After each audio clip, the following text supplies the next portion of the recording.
How to get QR code for a website on Shopify. So first, go to your Shopify account, and then you can just click on search here, and then click on apps, then search for shop codes. This one, and then click on this. Once you're here, you can just click on install, and then click on install again. Okay. Now here you can just click on create shop code. Then here just type in the name.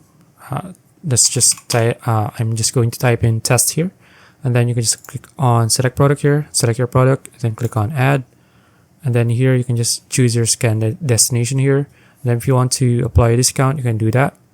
Then here, once you click on save, your code will show here. So just click on save. Then as you can see, now this is your QR code, and then you can just click on download here just to use your code. Alright. So that's it. If you found this video useful, please like and subscribe for more videos like this. See you in the next one.